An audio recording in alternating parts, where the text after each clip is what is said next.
Heart of Yule. A Winter Tale of the Highlands. Anya, Lysander. Summary. Year of our Lord 1229. Winter has sealed the shores of Miren beneath a veil of mist and ice.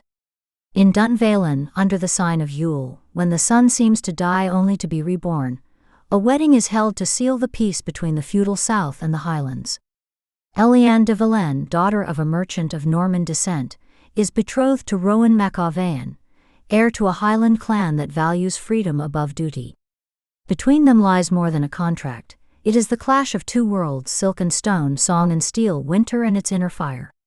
What begins as a forced union transforms beneath the long night of the solstice into a revelation.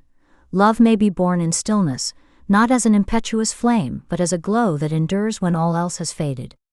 The brooch Éliane wears upon her heart, heirloom, offering and omen, will bear witness to that secret passage from fear to desire, from duty to destiny. Amid the bagpipes of dawn, the murmur of the fjord, and the snow falling upon the walls of Thornbrae Castle, the heart of Yule rises as an elegy to beginnings. Beneath the skies of Yule and the snows of the Highlands, will Éliane and Rowan discover that even in the deepest darkness, love can be the spark that heralds the dawn? A story of winter, fire, and promise, where two souls find their light in the longest of nights. Epigraph. Robert Louis Stevenson. To love is not to seek shelter in another, but to be the shelter where another heart may find rest. Charles Dickens. There is nothing stronger than a heart that has chosen to believe once more. There is something sacred in the longest night of the year. It seems to tell us that even the coldest heart can be born anew. Isak Dinesen. In silence one hears the soul of the world. Sometimes what we keep unspoken becomes the bridge between two beings. Robert Louis Stevenson. The sea holds more truths in its silence than man could ever utter. Scotland does not forget. Its hills keep the stories as the heart keeps the secrets of love. Prologue. Between the Highlands and the fjord, in the year of our Lord 1229. It was a time when Scotland was not yet a nation, but a vast tapestry of lands and tongues, where the Gaelic of the north met the Norman and the Saxon of the south. The reign of Alexander II had brought some peace to the borders, yet the old divisions endured. The clans of the Highlands still held to their ancient laws and their loyalty to honor and blood. The lords of the south, many descended from French knights who had come with Kings David and Malcolm, built their lineage upon titles, lands, and convenient marriages. Among the latter was the House of Valenne, settled for 3 generations in the hills overlooking the Miren Firth, near Dunvalen, where the sea mist mingled with that of the forest. It was said they had come from Normandy, though time had softened their speech and hardened their spirit. Their ancestral home, Valenne Manor, was not truly a castle but a great grey stone house, with square towers and a courtyard smelling of tar, salt, and peat smoke. In those days near Christmas, the air carried the promise of snow and the distant sound of pipes on the hills. The people of the region said the sun barely deigned to look upon those lands for more than a few hours, and that the spirits of Yule roamed free, claiming what winter had left unfinished. No one said it aloud, yet all knew that no marriage forged beneath an absent sun could begin without its share of mystery. It was, after all, a time when reason and superstition lived together like two guests beneath the same roof. One lit the fire, the other feared it. Chapter 1. Valenne Manor, Kyron's Hollow, Dunvalen, Miren Fjord. December 21, 1229. Winter had covered the hills with a mantle of silence. In the valley, the waters of the Miren lay still, and only the smoke rising from the chimneys of old Valenne Manor gave signs of life.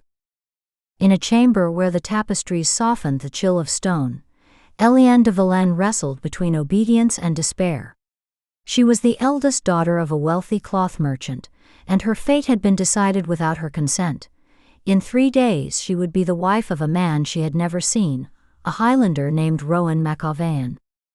The maid struggled in vain to fasten her gown, while Éliane, her cheeks flushed, protested to her mother. "I cannot do it, Mama. I cannot marry a man from the Highlands." Lady de Valenne regarded her with the calm, of one long accustomed to conquering stubbornness. "Your father has spoken," she said simply. "The marriage is settled." There was nothing more to add. The woman left, and the silence that followed was as taut as the ice on the window panes. Éliane was left surrounded by her 3 sisters, who chattered with laughter and speculation about the mysterious groom.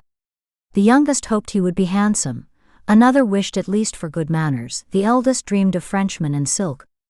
Éliane, however, did not dream at all. She walked to the polished mirror, and studied her reflection in the grey light of midday. Her fine wool skirt, dyed the deepest blue money could buy, fell in perfect folds over the carpet. "A man of the Highlands could never keep me in clothes like these," she thought. "I was not born to go barefoot through the mist." Around her the air smelled of waxed wood and newly folded fabrics. A small terrier played among the curtains, tearing at the brocade silk with its teeth. Éliane scolded her gently, but the creature, unbothered, went on gnawing the fabric. Then she spoke, not in defiance, but with a quietness that froze her sisters' hearts. "I will not marry him." And as those words left her lips, something in her voice sounded like a vow, or perhaps a warning, that of a girl who did not yet understand that destinies drawn in Scottish winters seldom break without consequence. Chapter 2. Thornbrae Castle, Highlands, on the shores of Loch Erin. Dawn had barely broken through the mist when Rowan mac Avan was summoned to the great hall of the castle. The air smelled of damp peat and iron. His father, Callum mac Avan, awaited him by the window, the weak winter light outlining his figure like a shadow at the edge of dusk. "I have arranged your marriage," said Callum, his voice trembling with weariness but not with doubt. "It will be to the eldest daughter of Dunvalen." Rowan stared at him, incredulous. "One of the daughters of Chiron's Hollow?" he asked, as if the name itself were an ill omen. Callum nodded. "They are good girls. Well-mannered, soft-spoken." "And with endless tongues," the young man replied, unable to hide his irony. "I have no need of a wife who speaks more than the northern wind." His father studied him in silence for a long moment. Then he placed both hands on the desk, as if sealing an old decision. "The contract is signed. The alliance with the Dunvalens will strengthen our trade routes to the south. I do not have much time left, son. I want to see you married before the new year." The old man looked at him with fatigue, but without anger. "They are beautiful," he said, and there was a shadow of warning in his voice. "And this union will secure our fortune." "I do not want a wife bought and bargained for," Rowan replied, turning toward the window where the wind stirred the frost. "This is not about purchase, but about securing the future of our people," the old man said firmly. "The contract is signed. You will marry before Christmas Eve." The silence that followed weighed like the smoke from the hearth.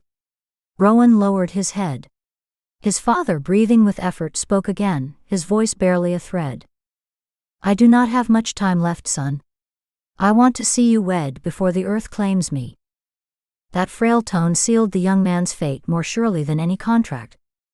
The next morning came wrapped in fog and the scent of damp straw. In the stables, the neighing of horses broke the stillness. Rowan tightened the saddle on his mare, a chestnut named Thane, as his friend Lucan emerged from the shadows. "Fine beast," said Lucan. "Fit for a man riding toward his fortune." Rowan gave a bitter smile.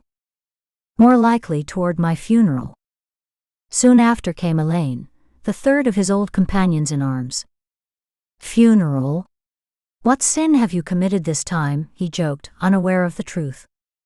Rowan released the reins, his gaze on the horizon. "I am to be married," he said calmly. Both men fell silent. Lucan spoke first. "Married? To whom in God's name?" "To the eldest daughter of Dunvalen. Éliane, I believe her name is." The three stood quiet, listening only to the hiss of the wind. At last, Éliane murmured, "No man should walk through hell alone." Rowan looked at him with a trace of gratitude. "Then ride with me," he said softly. "Perhaps there is redemption along the way." and they set off southward under a leaden sky.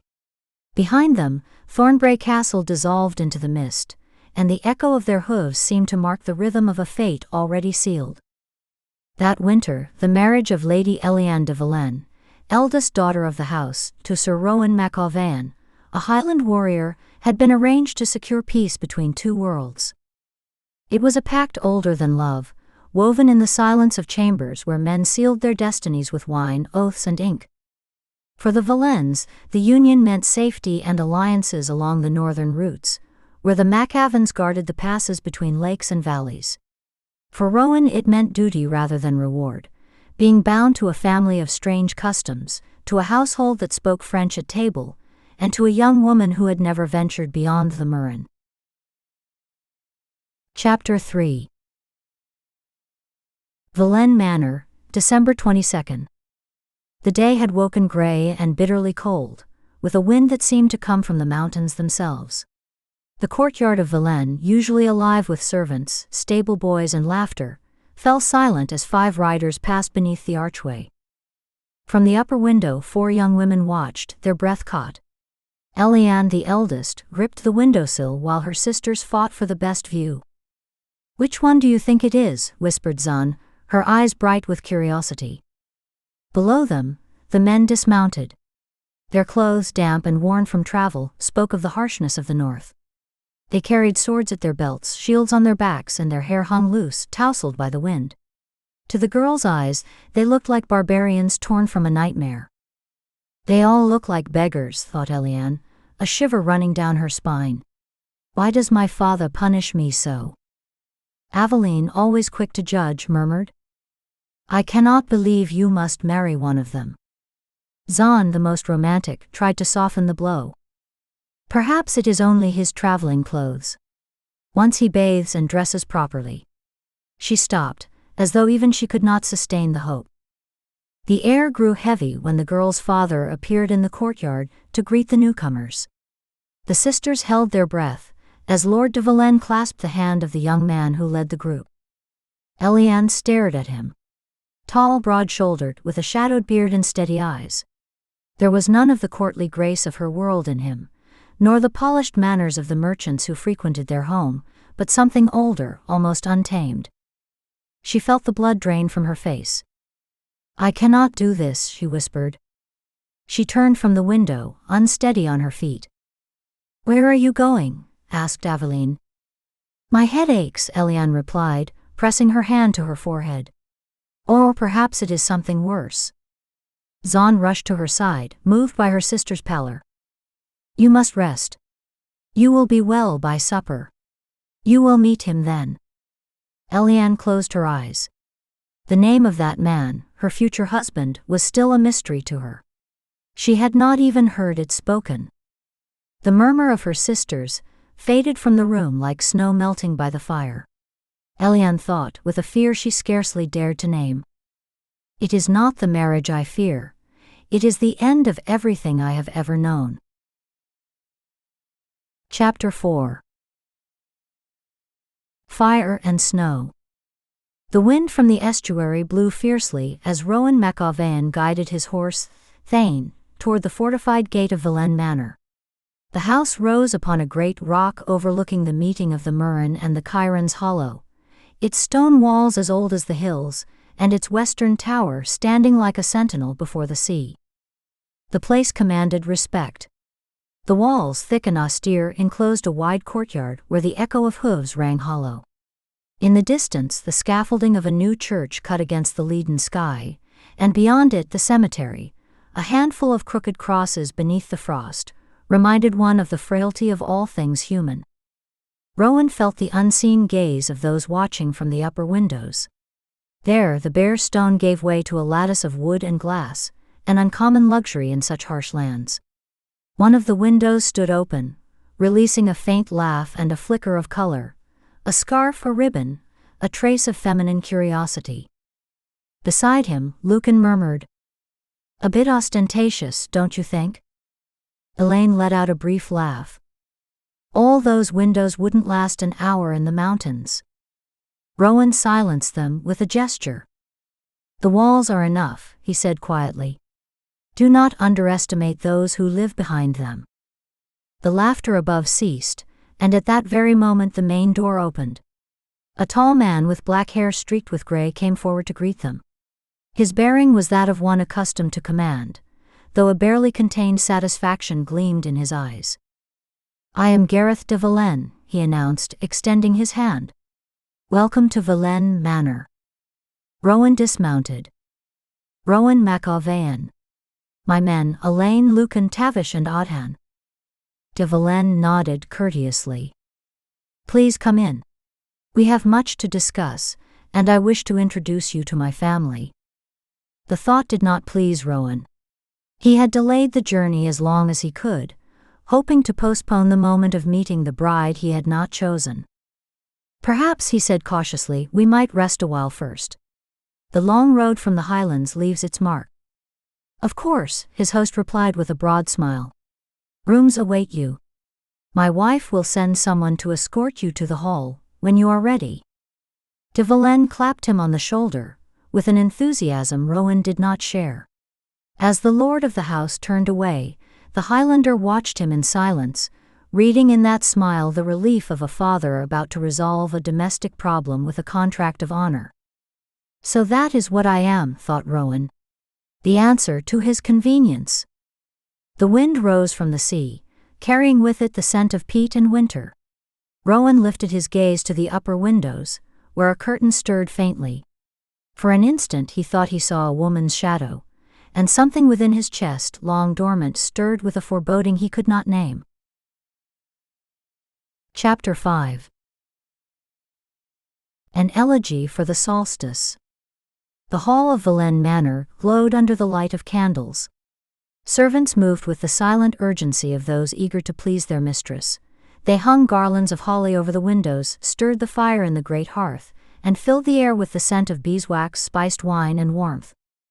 It was the eve of the betrothal dinner, and the whole village seemed to have turned its eyes toward the house.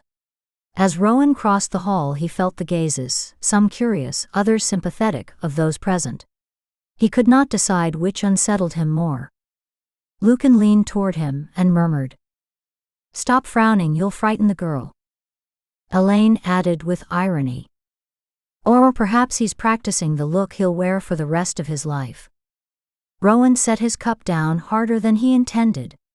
The sound carried, and several faces turned toward him. At that moment, the lord of the house entered with a decisive step. "Where are my daughters?" asked Lord de Valen. "We cannot delay dinner."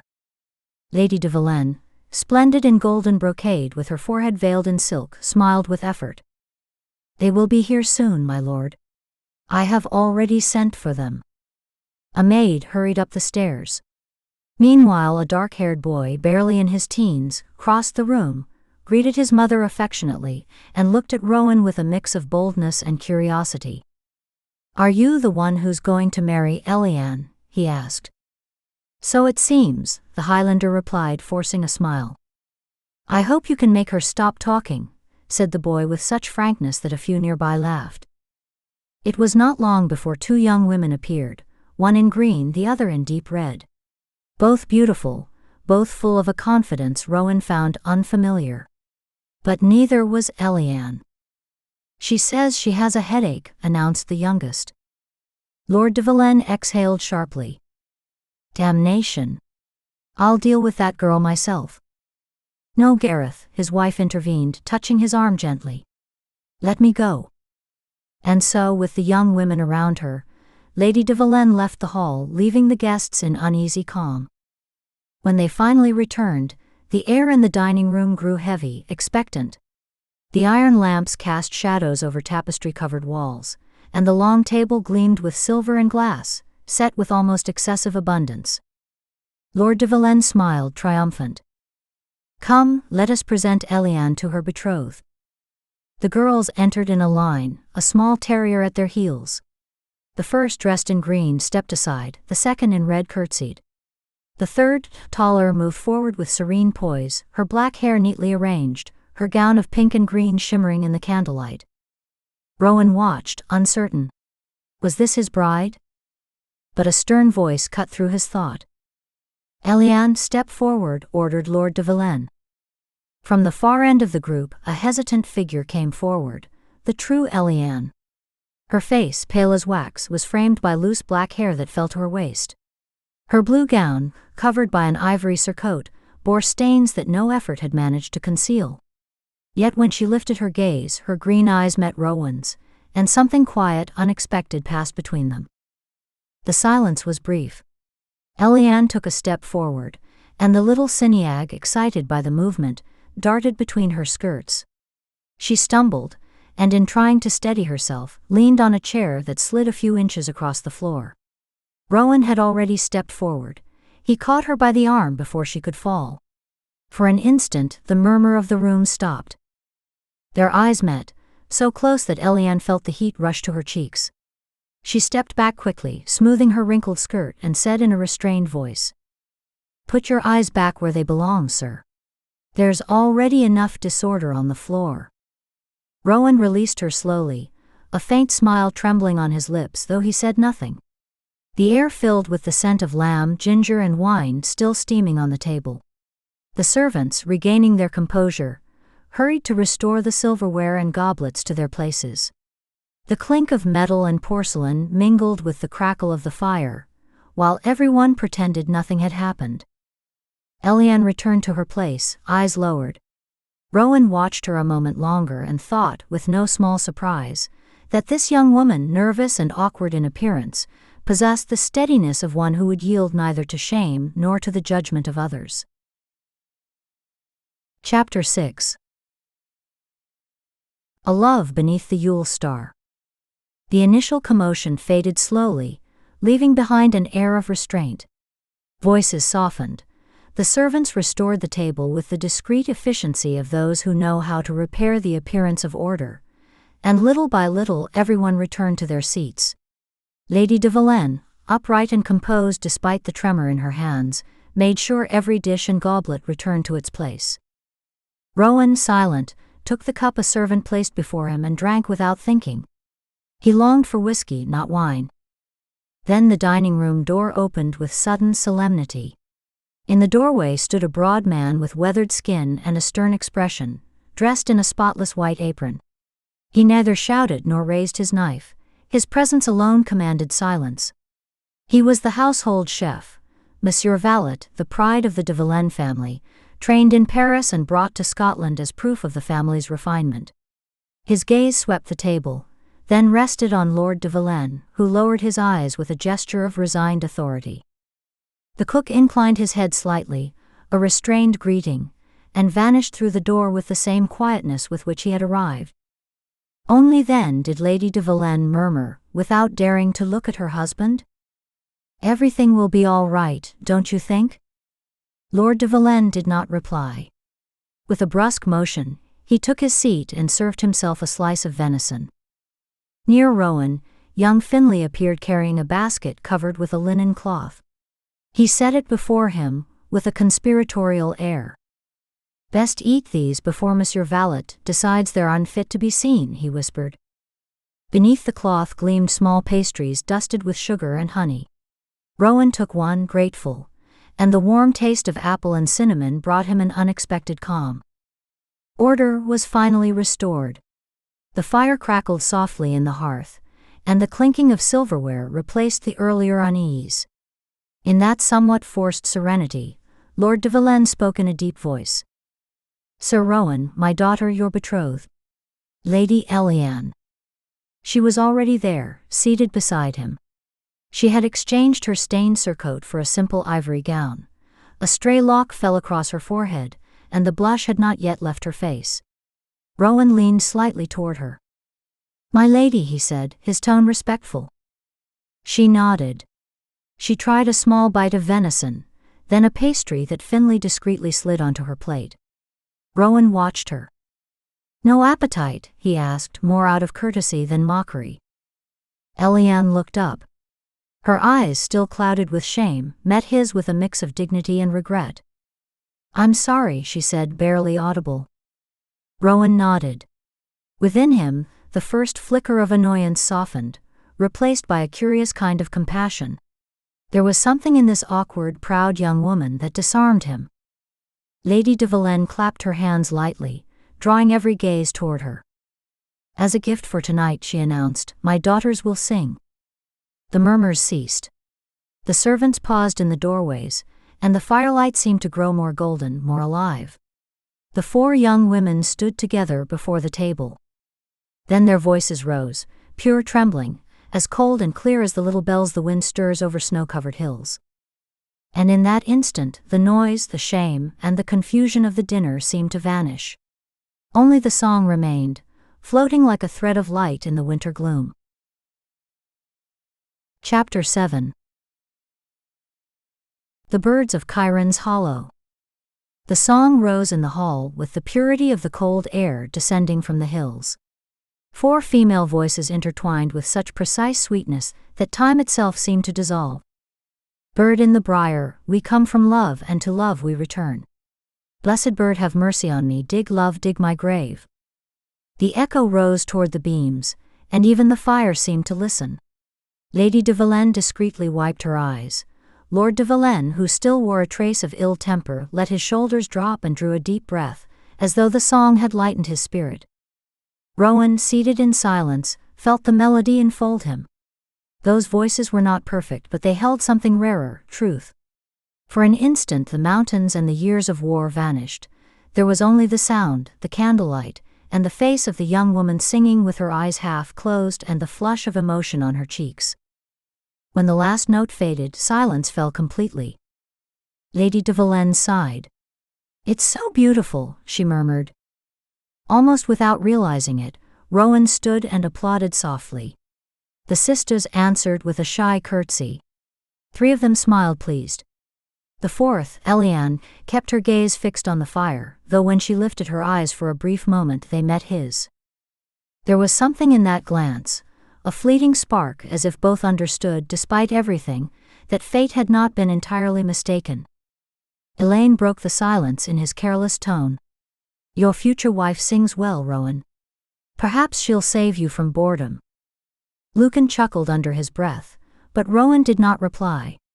He kept watching the firelight play across Éliane's brown hair, until she and her sisters left the room with the soft rustle of skirts. Then the music dissolved into air, like a dream fading away. Chapter 8. The Sisters of Éliane, a song for the sun's return.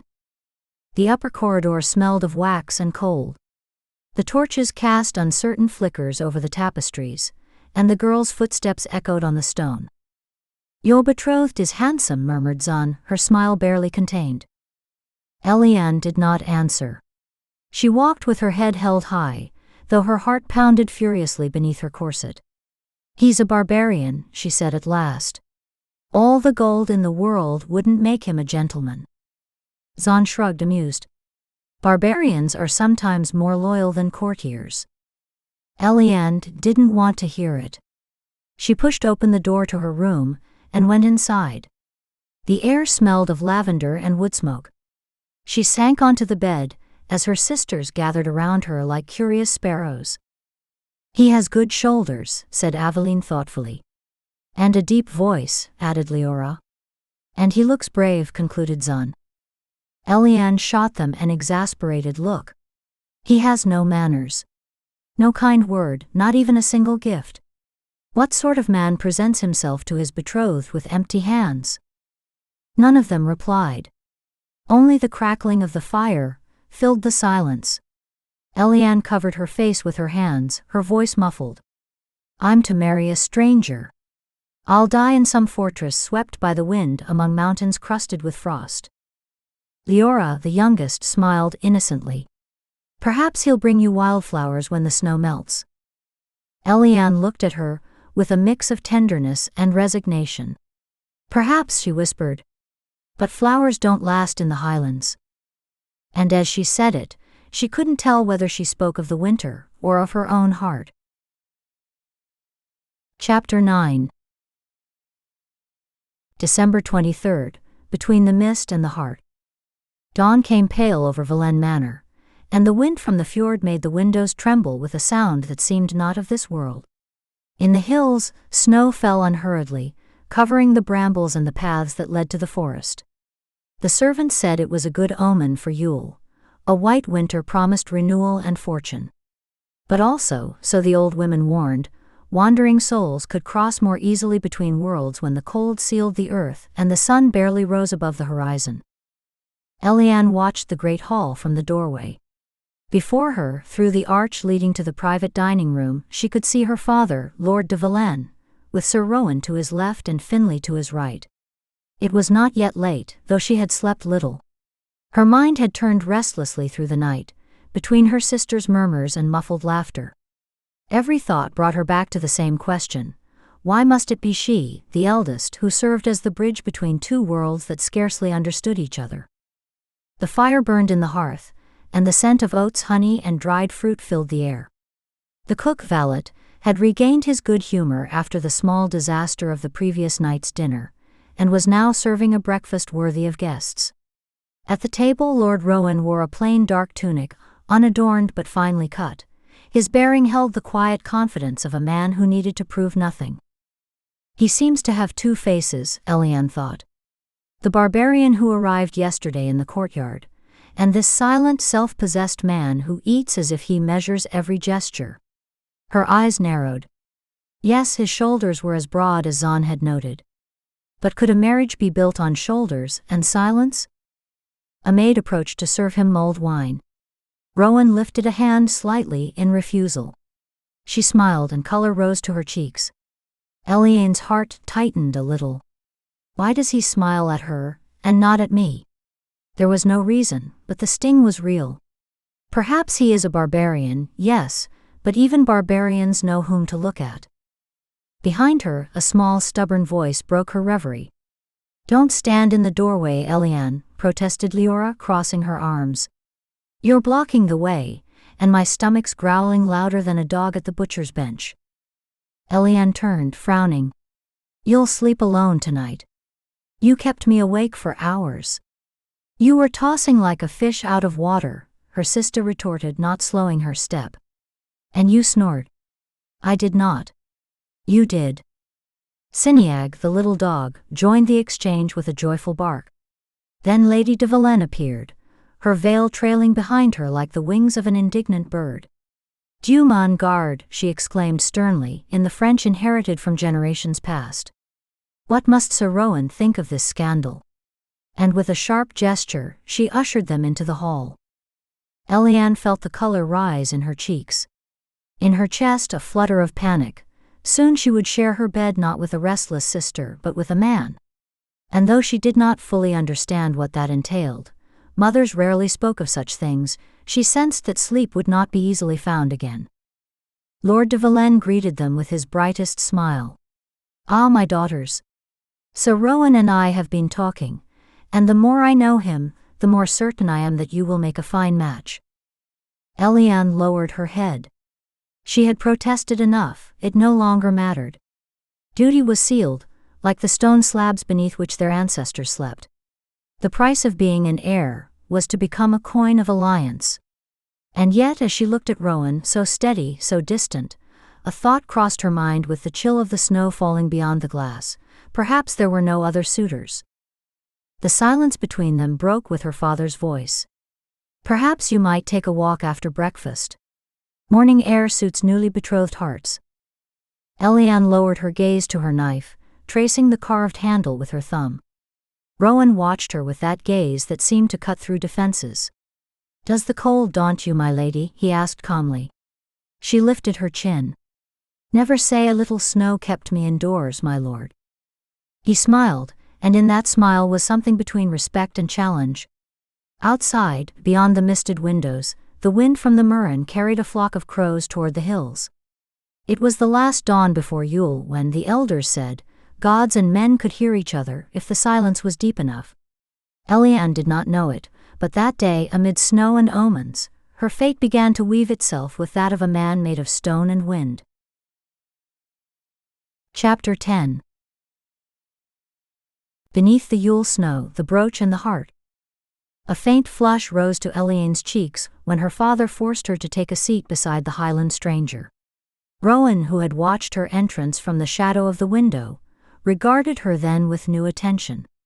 She was not the disheveled girl he remembered from the night before, but a figure transformed by the clarity of morning, bathed, dressed in silk and blue velvet, her hair gathered with a golden clasp that seemed to hold in its strands the light of the fire. For the first time, he thought she was beautiful. And that admission unsettled him more than he expected. Until that moment, Éliane de Valenne had been to him little more than a name in a contract and a shadow at her father's table. But now, seeing her in person, so delicate, so far removed from the world he knew, he felt the weight of the distance between them. She had grown up among tapestries, stained glass and psalms, he among mountains, stone and wind. What will such a creature do among my hills? He wondered. What will I do with her? Éliane ate in silence, her movements measured, her eyes fixed on her plate. Rowan watched her without realizing it, sensing beneath her composure a tremor of emotion. Was it shyness, anger, or simple confusion? When she finished, she folded her napkin carefully and murmured, "If you'll excuse me, my lord, I'll change into something more suitable for riding." He nodded. "Of course, my lady. I'll wait for you." He watched her leave with a faint shiver. Her departure left a strange emptiness, a silence the crackle of the fire could not fill. Lord de Valenne continued speaking of ships and alliances, but Rowan barely heard him. His thoughts followed Éliane's figure, imagining her reflection in the windows, her voice among the winter branches. Barely 15 minutes had passed when she returned. She entered unannounced, and for a moment the open door let in a gust of icy air. The snow's reflection lit her face. She wore a cloak lined with white fur, too fine for the road, but so beautiful that even the cold seemed to pause to look at her. Rowan rose. "My lady." "My lord." Their gazes met, and for the first time neither looked away. Between them was something uncertain, a taut thread that was neither disdain nor desire, but the recognition of two fates bound without escape. They went out together. The wind carried fine flakes across the garden path. The firs in the meadow bowed under the weight of frost, and beyond, at the edge of the forest, came the caw of a crow, one of the Yule crows, the messengers of change. Éliane walked with care, lifting her skirt to keep it from the mud. "They say the snow of the solstice marks the steps of the spirits," she said without looking at him. "That on this night the dead visit their homes." "Mine," Rowan replied gravely, "need no snow to remember me." She smiled faintly. It was the first smile they shared, brief as a flame in the wind. And so they walked, side by side, toward the forest, waiting in silence, while the noonday sun faded behind a veil of clouds, and the world seemed to hold its breath in the stillness of Yule. Chapter 11. Beneath the horse's breath, a winter heart. Éliane slowed her pace. The cold air burned her cheeks and made the edges of her cloak tremble, while the silence of her escort weighed behind her like a shadow. Sir Rowan had not spoken a word since they left the manor. His silence was not discourteous, but rather stone-like, as if he spoke a language she could not understand, the language of men who listen more than they speak. Was it mere rudeness, or displeasure? Or did that muteness conceal something more than coldness? Éliane, accustomed to the courtesy and gallant phrases of her father's guests, did not know how to read that severe face, nor that stillness that made her feel both watched and distant. The stable yard was coated in frost that crunched beneath their steps. The stable hands bowed silently as they prepared the horses, and a pale mist rose from the animals' backs like incense from the earth. Rowan took the reins of both mounts with a brief gesture. The winter light reflected on his tartan, on the folds of his plaid that revealed the firmness of his knees. Éliane looked away, unsettled by a feeling she could not name. She, who had always dreamed of being courted, with verses and flowers, suddenly felt the weight of reality, that man would never be a troubadour nor Valenne a winter garden. Yet something in his bearing, the way the air seemed to yield to his passing, stirred in her a different kind of respect. Perhaps even fear. Éliane's mare snorted as she tried to mount. Rowan watched in silence, his brow slightly arched. That was enough for Éliane to press her lips together, and without waiting for help, swing her leg over and settle firmly astride, as she had secretly learned to do. His expression barely changed, but the glint in his eyes was enough to make her blush. "So," he said in a voice that seemed to rise from the depths of winter, "now I understand why your father disapproves of your outings." "I prefer to ride this way," she replied, lifting her chin. "It's easier." "No doubt it is," he said, in a tone she could not tell was mockery or approval. Silence returned between them, but it was no longer hostile.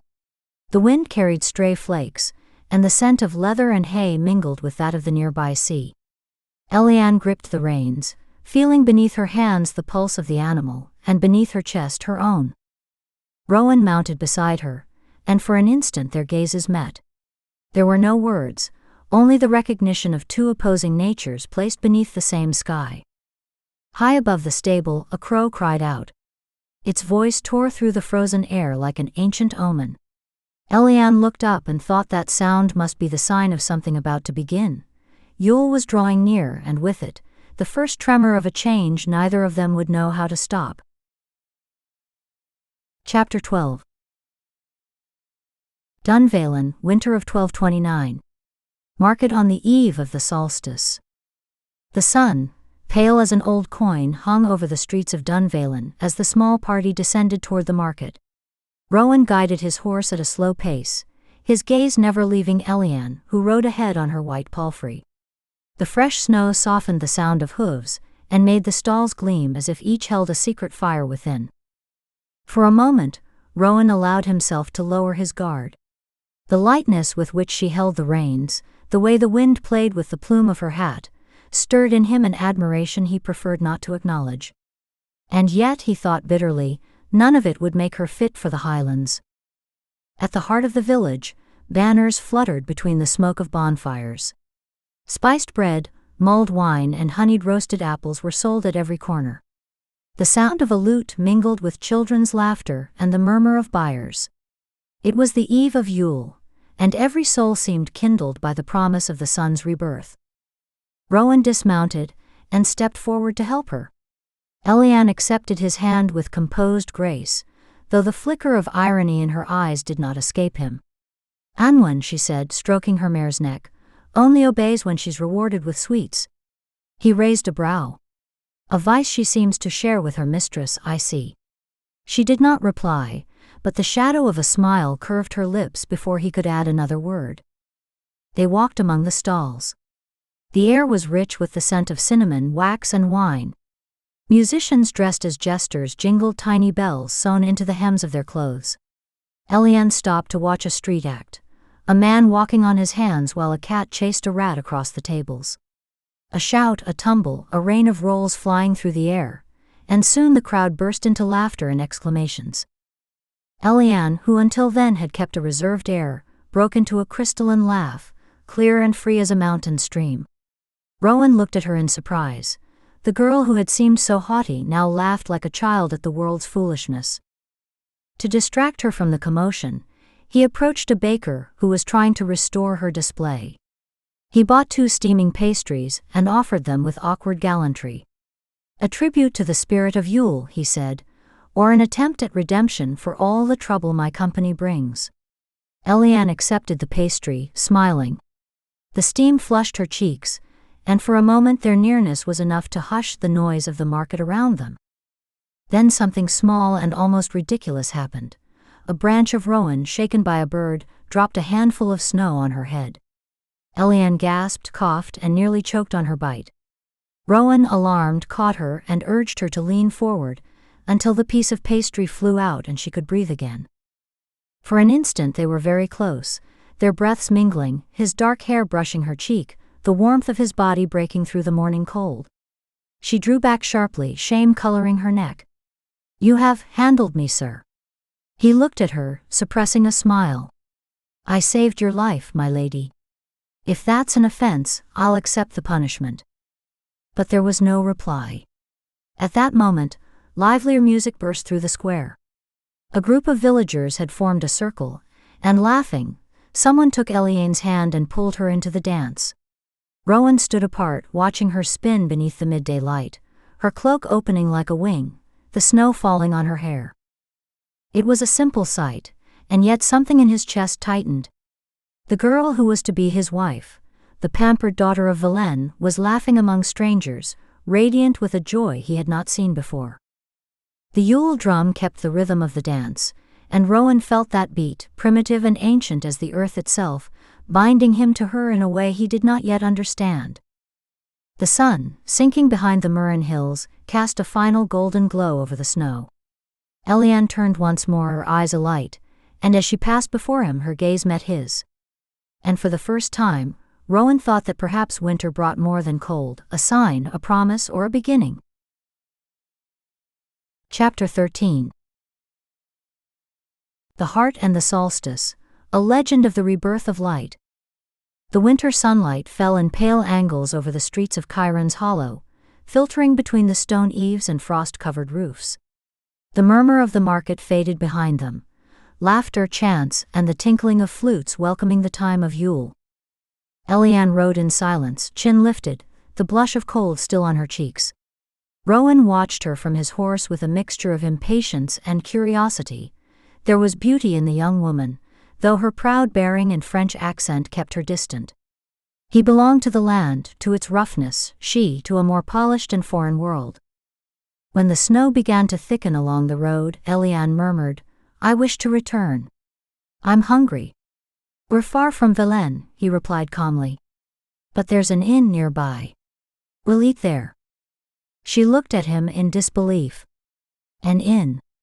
A common place, frequented by merchants and soldiers. Her father would have died of shock.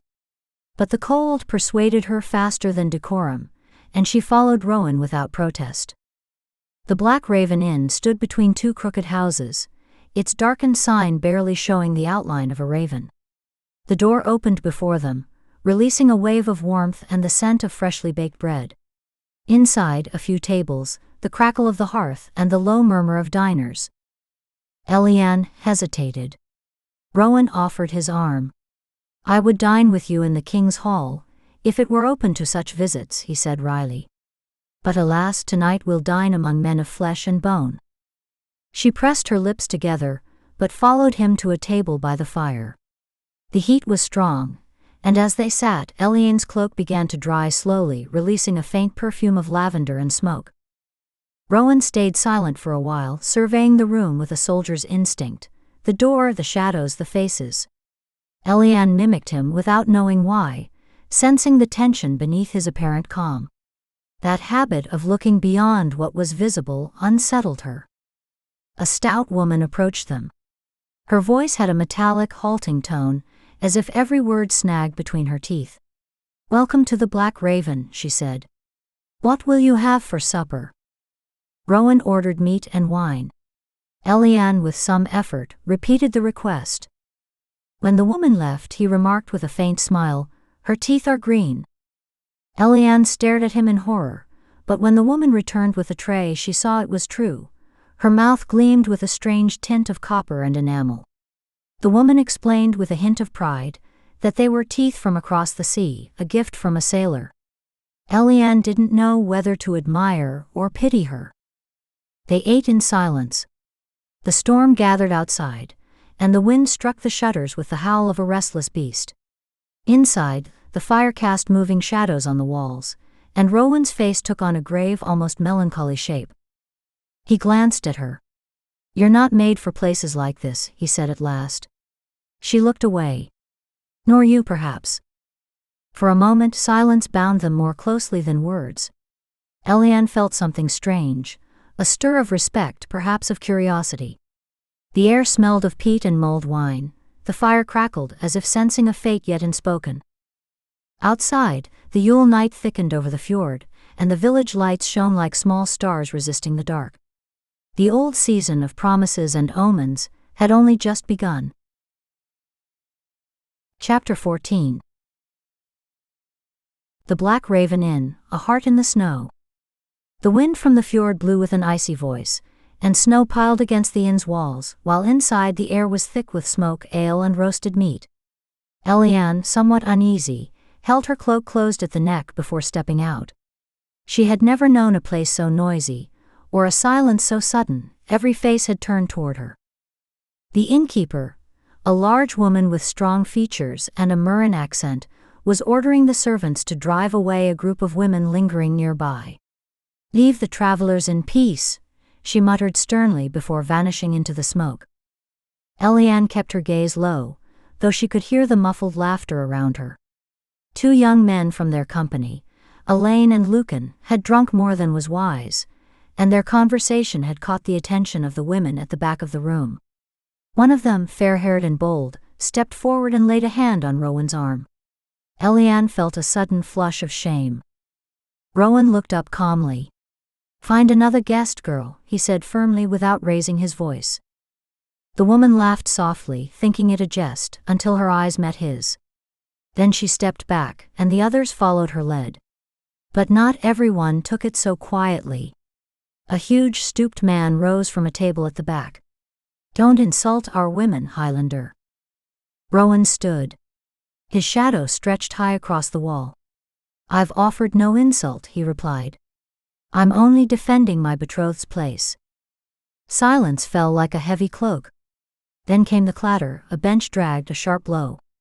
In the blink of an eye, the stranger lay on the floor, and the two men beside him stepped back, stunned. No one had seen Rowan move, only the outcome, the contained violence of a man who fought when needed and held his peace when enough was said. "Get him up," he ordered the fallen man's companions. "And ask the lady's pardon." They obeyed. The innkeeper sighed in relief, and began gathering the scattered dishes. The murmur of the inn slowly returned, and Éliane remained still, her heart pounding wildly. She didn't know whether to feel humiliated or protected, but she understood with a strange trembling that this man, a few words and winter-gray eyes, was not untouched by nobility, though he wore it wrapped in roughness and silence. The rest of the meal passed quietly. Éliane barely touched her food, distracted by the fire burning low and the shadows moving along the beams. In the corner, an old man tapped the floor with his wooden leg, marking a slow, steady rhythm, like the heartbeat of an older time. Outside, the wind roared through the valley trees, and the clinking of cups sounded like a distant echo of Yule's omens, the longest night, when the old dies and the new begins. Éliane thought, without knowing why, that something within her had changed that night. Chapter 15. Yule Eve, a love born of winter. The wind from the Miren slipped through the shutters, carrying with it the briny scent of the fjord and the omen of an early snow. In the upper chamber of the manor, the fire burned with a reddish glow, and shadows danced across the beams as though winter itself were breathing inside. Lucan poured a little whiskey into a silver cup and held it up to the firelight. "We came out well enough in the end," he said, taking a sip. Rowan, leaning against the hearth, let out a short breath. "If you call it good fortune to arrive alive and just in time to anger a French cook, then perhaps we did." Lucan smiled but said nothing. The weariness of the day hung heavy on all of them. Éliane dropped into a chair, stretching his legs toward the fire. "The inn wasn't the worst of it," he murmured. "Though I doubt your father-in-law will be pleased to hear of it." Rowan turned his face toward the glow of the embers. "He won't hear of it," he said quietly. For a moment, no one spoke. Outside, the wind battered the shutters, and the distant cry of an owl broke the silence. Lucan, still watching the fire, ventured, "Are you ready for tomorrow?" "I am," Rowan replied, though his tone was more thoughtful than certain. Lucan regarded him carefully. "You didn't seem very convinced about this marriage." Rowan walked to the bed, its linen curtains swaying gently in the draught. "I wasn't," he admitted. "I never thought the day would come when another would choose for me. But today—" He paused. "Today I saw something in Éliane I didn't expect. Perhaps nobility isn't always inherited with blood." The fire crackled, and Éliane looked up half smiling. "You defended her at the inn. That's not the act of a man bound by duty, but of one beginning to feel." Rowan said nothing. Within him, A strange calm had replaced the uncertainty of the previous days. The image of Éliane's face, pale beneath the candlelight, returned to him like a lingering note. Lucan leaned forward. "Then it's love." "I don't know," said Rowan. "But I know I wouldn't give her up, not even to a friend." The wind struck the windows again, and for a moment they all turned toward the sound, as though the night itself wished to listen in. A long silence followed before Lucan spoke again, his voice lighter. "Tomorrow is your wedding and Christmas. You should offer her a gift." Rowan lowered his gaze. He had none. His cloak lay atop the chest, and inside it, tucked into a small pocket, rested an old brooch, a reliquary containing a splinter of the true cross, an heirloom from his sister who had kept it as a charm of faith and life. He had carried it through many campaigns, but had never dared to wear it as adornment. "I could give her this," he said quietly, "but it isn't mine. It was Maeve's." Lucan nodded gravely. "Then leave it where fate placed it. Let your sister decide from beyond the winter." Rowan exhaled slowly. "So be it. Tomorrow with the first light, I'll find something worthy of her." The embers hissed one last time, and the hourglass marked the passage of midnight. It was Yule's Eve, the longest night of the year when shadows test the strength of fire and men in silence choose their fate. Rowan lay down without fully undressing, his gaze fixed on the dying flames. Somewhere in the valley, a raven cried over the snow. And in that dark distant sound, the young heir thought he heard the promise of a new dawn.